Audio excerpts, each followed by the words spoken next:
नमस्कार। यह वीडियो मैं एक निवेदन के रूप में बीपीएससी के माननीय अध्यक्ष चेयरमैन साहब अतुल प्रसाद जी के लिए लेकर आया हूं। सर, सबसे पहले आपको ये बीपीएससी 67th अपने टेन्योर का जो मोस्ट इम्पॉर्टेंट एग्ज़ाम है, फर्स्ट मोस्ट इम्पॉर्टेंट एग्ज़ाम है बीपीएससी 67th, इसको सफलतापूर्वक पूरा करने के लिए, पीटी का जो एग्ज़ाम था इसको पूरा करने के लिए आपको बहुत बहुत आभार, बहुत बहुत धन्यवाद। आगे की परीक्षाएं भी आप इसी तरह से सफलतापूर्वक इसको संपादित करते रहें, पूरा करते रहें, इसके लिए बहुत बहुत शुभकामना। और हम लोगों की तरफ से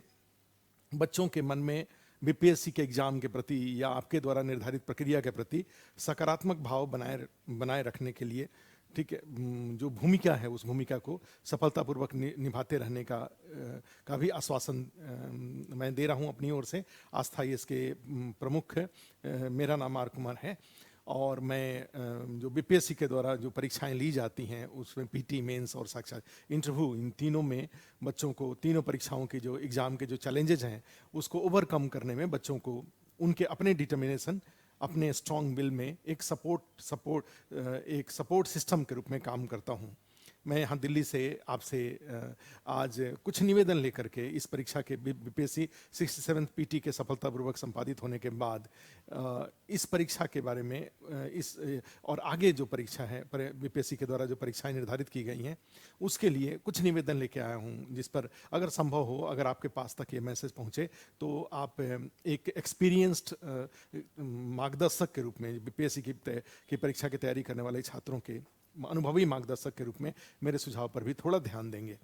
फर्स्ट, इसमें मेरा जो सुझाव आपके लिए है, निवेदन आपके लिए है कि सर, ये जो बीपीएससी 67th पीटी का एग्ज़ाम है, इसका जो पीटी जितने बच्चों को पीटी क्वालिफाई कराया जाएगा, तो जनरली ऐसा माना जाता है कि जो टोटल नंबर ऑफ सीट हैं उससे 10 गुना ज़्यादा जो नंबर ऑफ स्टूडेंट्स क्वालिफाई करा जाते हैं मेंस के लिए। तो इस तरीके से जाएंगे तो करीब 8 से 8,500 के बीच में बच्चे क्वालिफाई कर पाएंगे पीटी में।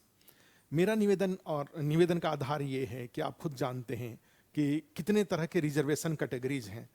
और इस सारे रिजर्वेशन कैटेगरीज में अगर 8,500 9,000 के आसपास पीटी का रिजल्ट निकाला जाता है तो इससे हर कैटेगरी में जो सैंपल साइज होगा जिसमें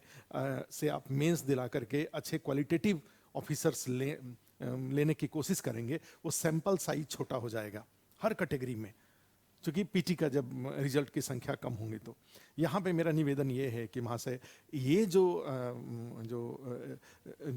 एक बीपीएससी के द्वारा जो पीटी का रिजल्ट निकालने में जो संख्या है उससे बीपीएससी को कोई ज़्यादा फर्क नहीं पड़ेगा। थोड़े ज़्यादा संख्या में मेंस के एग्ज़ाम देने वालों के लिए तैयारी की ज़रूरत होगी, कॉपी जांचने में कुछ थोड़े ज़्यादा समय लगेंगे, हो सकता है रिसोर्सेज लगे, हो सकता है ये भी हो कि एक दो सेंटर एक्स्ट्रा आपको बनाने पड़ेंगे मेंस के लिए। लेकिन इसका अगर बीपीएससी 67th पीटी में जो क्वालिफाई कराने वाले छात्रों की संख्या अगर बढ़ा दी जाती है तो इससे बच्चों का मनोबल भी बढ़ेगा और आपका सैंपल साइज भी बड़ा होगा और आप ज़्यादा बेहतर ऑफिसर्स को सेलेक्ट कर पाएंगे। और ये जो संख्या मेरे अनुसार मुझे लगता है कि यह संख्या अगर जो टोटल नंबर सीट है उससे उसका अगर 2 गुना हो जाए, जैसे उसका एक तरह से कहा जाए कि 10 गुना के बदले अगर उसका 20 गुना कर दिया जाए तो ये 16-17 हज़ार टोटल हो जाएंगे। और अदरवाइज सबसे अच्छा तो यही रहता है कि टोटल जो नंबर ऑफ स्टूडेंट्स अपीयर्ड हैं उसका 10% अगर क्वालिफाई करा दिया जाए तो काफ़ी बड़ा सैंपल साइज होगा। जो पीछे का जो पैटर्न रहा है उस बैकग्राउंड में निवेदन बस ये है कि आप मानक तय करेंगे, आपसे अच्छा कोई क्या जान सकता है। आप आईआईटीएन हैं, आप साइंस बैकग्राउंड के हैं, सबसे अच्छी बात आपके साथ है कि बिहार के बच्चों को आप भलाई करना चाहते हैं। जितना भी आपका मैंने जो इंटरव्यू देखा है उस इंटरव्यू से, कल का भी जो इंटरव्यू देखा उससे भी आपका एक ही उद्देश्य है कि बच्चों का भलाई, बच्चों का इंटरेस्ट आप ज़्यादा प्रोटेक्ट करना चाहते हैं और साथ में अपने एग्जाम का जो प्रोसीजर है उसको भी आगे बढ़ाना चाहते हैं। तो इस क्रम में अगर इस बात को मैंने जो डेटा बताया कि आप इसका 20 गुना पीटी का रिजल्ट दीजिए या टोटल अपीयर्ड का आप 10% दीजिए, ये मेरा एक सुझाव है, आपको जो उचित लगे। लेकिन ये पीटी का रिजल्ट अधिक निकालने से बीपीएससी को कोई नुकसान नहीं होगा। हाँ, अधिक से अधिक बच्चों का मनोबल बढ़ेगा और आपका सैंपल साइज भी बड़ा होगा। मेंस का एग्ज़ाम दिलाने के और राइटिंग जो एबिलिटी है, जो नॉलेज है, राइटिंग एबिलिटी है, जो बच्चों का एनालिटिकल पावर है, उसको उस आधार पे बच्चों को इंटरव्यू के लिए सेलेक्ट करने में। एक तो ये निवेदन है। जो दूसरा मैं आपके माध्यम से निवेदन करना चाहता हूँ वो निवेदन है कि आप जैसे एक ये बीपीएससी 67 का पीटी हुआ 30 सितंबर को, और जैसा कि कल का आपका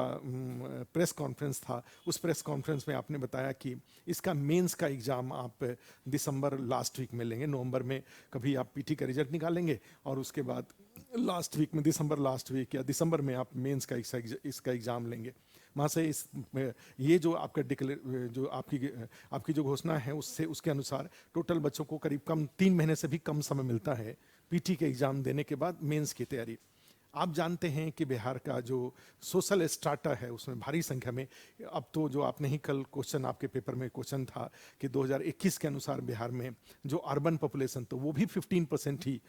लेकिन अदरवाइज जाएंगे तो उसके 2011 का डेटा के अनुसार तो सिर्फ 11-12% ही लोग शहरों में रहते हैं, 88% लोग गाँव में रहते हैं। अभी के अनुसार जाएं तब भी 84 से 85% के बीच में लोग गाँव में रहते हैं। तो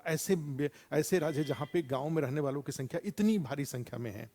तो ऐसे लोगों के साथ 2 प्रैक्टिकल समस्याएं मैंने देखी है। एक समस्या ये है कि ये कई बार हम लोग बार बार वैसे मोटिवेट करते हैं कि मेंस की तैयारी करके रखिए, उसके बाद पीटी का एग्ज़ाम दीजिए, मैंने पीटी के एग्ज़ाम में अपेयर होने के पहले मेंस की तैयारी कर लीजिए।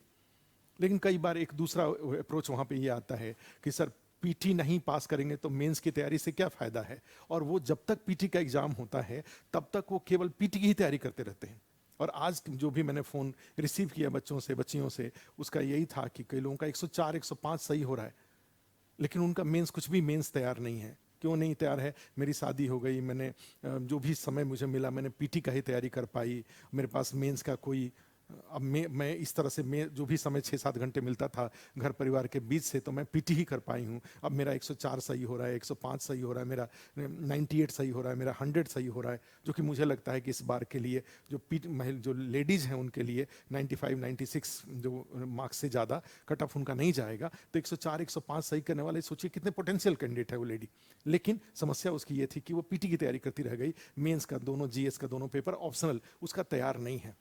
और इसमें जो दिल्ली में रहने वाले लोग हैं वो तो अपने एक टाइम लेते हैं प्रिपरेशन में और अपना मेंस का भी तैयारी कर लेते हैं, पीटी की भी तैयारी करके, पीटी के एग्जाम के पहले उनका मेंस का तैयार रहता है, और ये आने वाले जो 3 महीना टाइम है उसमें वो उसका रिवीजन करेंगे, क्वेश्चन आंसर लिख के प्रैक्टिस करके एग्जाम दे लेंगे, तो उनके लिए तो अच्छा है। लेकिन जो ये रिमोट एरियाज में, बिहार के विभिन्न जिलों में जो महिलाएं रह रही हैं, जो घरों में, जो किसी तरीके से माननीय मुख्यमंत्री जी का जो 35% रिजर्वेशन है उससे मोटिवेट होकर के जो इस एग्जाम में आई हैं और उन्हें पढ़ा और उसका परफॉर्मेंस भी बहुत अच्छा है पीटी में, लेकिन उनकी गड़बड़ी ये है कि उनके पास मेंस का उनका तैयारी नहीं है, और ये जो 3 महीने का टाइम है, इस 3 महीने के टाइम में उनका मेंस तैयार हो नहीं पाएगा। तो मेरा एक सेकंड निवेदन यहाँ पे आपसे ये है कि थोड़े टाइम बढ़ा दीजिए, 1 महीने का भी टाइम अगर बढ़ जाता है तो ये 4 महीने में बीपीएससी का जो जीएस का और ऑप्शनल का सिलेबस है, ये दोनों सिलेबस कंप्लीट, मुझे जैसा कि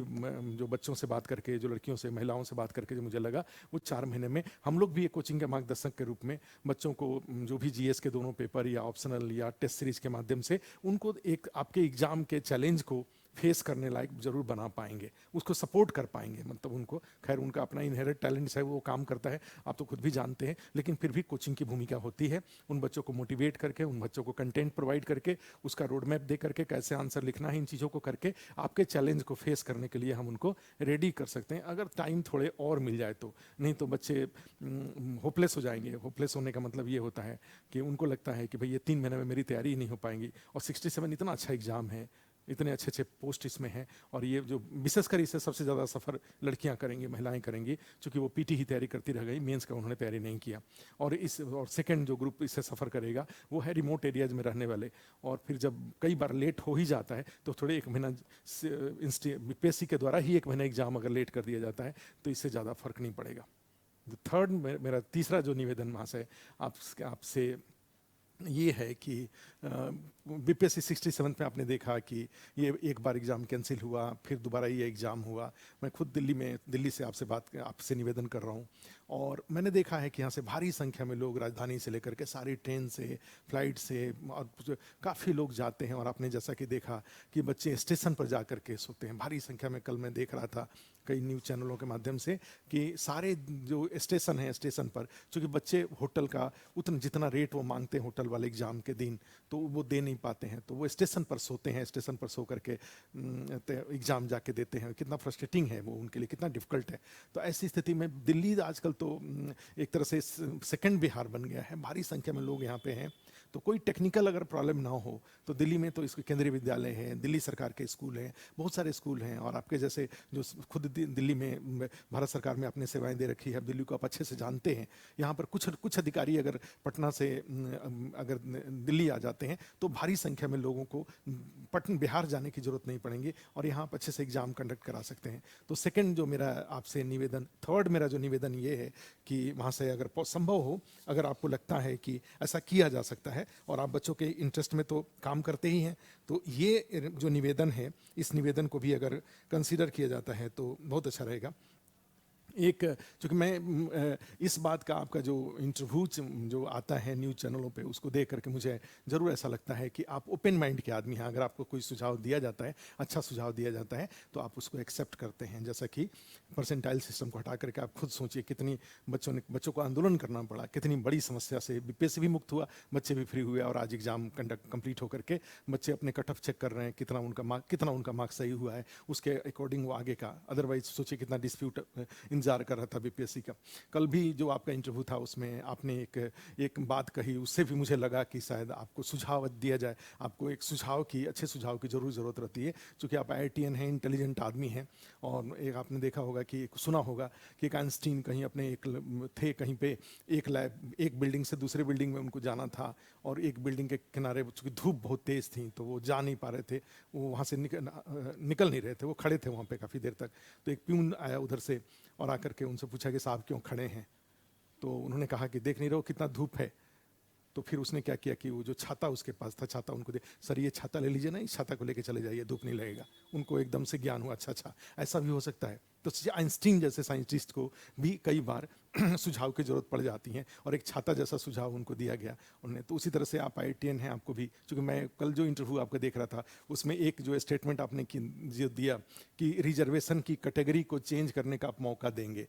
ऐसे लोग जो कि रिजर्वेशन का बेनिफिट ले सकते थे और उन्हें पीटी लेवल पर रिजर्वेशन नहीं लिया, आप उनको मेंस के लेवल पे अगर वो सर्टिफिकेट लेके आते हैं तो उस लेवल पे आप मेंस के लेवल पे आप उनको रिजर्वेशन का लाभ देंगे। और साथ में आपने ये भी किया कि कई बार जो रिजर्वेशन लिए हुए लोग हैं और अगले स्टेज पर उनके पास अगर पेपर नहीं आता है, सर्टिफिकेट नहीं आता है, तो उनको रिजर्वेशन की कैटेगरी से बाहर भी किया जाएगा। और जहाँ पे जिसको जो बेनिफिट मिला है उस बेनिफिट को उसे छीना नहीं जाएगा। किसी मीडिया वाले ने पूछा आपसे, जब पूछा कि वहाँ से ये तो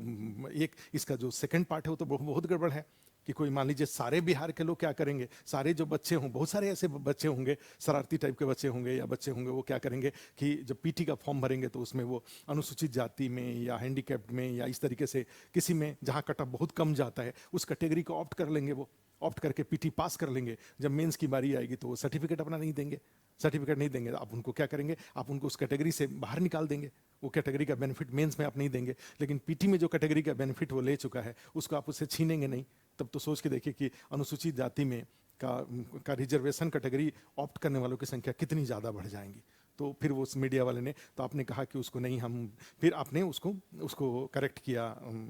उस इंटरव्यू के दौरान। तो मुझे लगता है कि ऐसे कई सारे सुझाव की ज़रूरत होंगे, उसी क्रम में हमने ये सुझाव दिया आपको। और कोचिंग भी एक पक्ष तो है ही, ये बात चाहे वो IIT का हो चाहे नीट का हो, आज कोचिंग का जो सिस्टम है, एक सिस्टम ये है सर्विस सेक्टर का, ये मोस्ट इंपॉर्टेंट एक सेक्टर के रूप में इमर्ज किया हुआ है। और हर आदमी एक सपोर्ट सिस्टम, बच्चे के सपोर्ट सिस्टम के रूप में इसको ऑप्ट कर रहा है, और इसकी भूमिका भी है ये ऐसा। जो आप जानते हैं कि जो बड़े शहरों में रहने वाले बच्चे होते हैं, बड़े बड़े स्कूलों में पढ़े हुए लोग रहते हैं, वो पहले से अवेयर होते हैं, उनके पेरेंट्स अवेयर होते हैं, वो अपने बच्चों को गाइड कर देते हैं। लेकिन जो जैसे हम लोग जैसे संस्था है, आस्था ये जैसी संस्था है, तो ऐसी संस्थाएं जो पूरे बिहार में जो बच्चे कुछ जो इवन बीपीएससी के बारे में वो नहीं जानते थे, वो यूट्यूब उनके मोबाइल पे यूट्यूब था और कहीं गलती से उनको बीपीएससी के बारे में वो हम लोगों के यूट्यूब चैनल पे वो चले गए और वहाँ पे जो हम लोगों ने स्ट्रैटेजी डिस्कस किया, बीपीएससी के बारे में डिस्कस किया, उससे वो मोटिवेट होकर के बीपीएससी का एग्जाम देने और सिलेक्शन भी पाए हुए हैं। और ऐसी संख्या आप खुद सर्वे करा के देखेंगे तो भारी संख्या में ऐसे लोग हैं। तो हमारे कोचिंग वाले एक तरह से जिनके पेरेंट्स अमीर नहीं हैं, जिनके पेरेंट्स आईएएस पीसीएस नहीं हैं, जिनके पेरेंट्स बहुत अवेयर नहीं हैं, जो बच्चे बहुत अच्छे स्कूल कॉलेज में नहीं पढ़े हुए हैं, ऐसे लोगों के लिए हमारे और जो आस्था आईएएस और आस्था आईएएस जैसी अन्य कोचिंग संस्थाएं ऐसे जो बिहार में जो गाँव में रहने वाले जो बच्चे हैं, जो बच्ची महिलाएँ हैं, जो बच्चियाँ हैं, उनके लिए एक तरह से मोटिवेटिंग फैक्टर के रूप में, उनके एक सहायक के रूप में काम करते हैं। तो हमारी भी भूमिका है और इस रूप में अगर मैं कुछ सुझाव देने का दुसाहस आपके लिए किया हूँ तो कृपया इस पर ध्यान दिया जाए, जो अगर संभव हो तो उसको लागू किया जाए। ये सारे में जो हमने सुझाव दिया, इसमें इस वाले सुझाव में तो कोई हमें लग रहा है कि ज़्यादा प्रॉब्लम नहीं होना चाहिए। वो है पीटी की जो रिजल्ट आएगा उसमें संख्या बढ़ा देना। माँ से इस चीज़ को ज़रूर कंसिडर करिएगा, बच्चों में आपके प्रति बच्चों में आपका रिस्पेक्ट ज़रूर बढ़ेगा। Thank you. आज के लिए इतना ही। एक छात्रों के मार्गदर्शक के रूप में आगे जो भी परीक्षाएं हो वो इसी तरीके सफल तरीके से हो जैसा आपने बीपीएससी 6th 7th का पीटी कराया है। इस शुभकामना के साथ बहुत बहुत धन्यवाद। Thank you.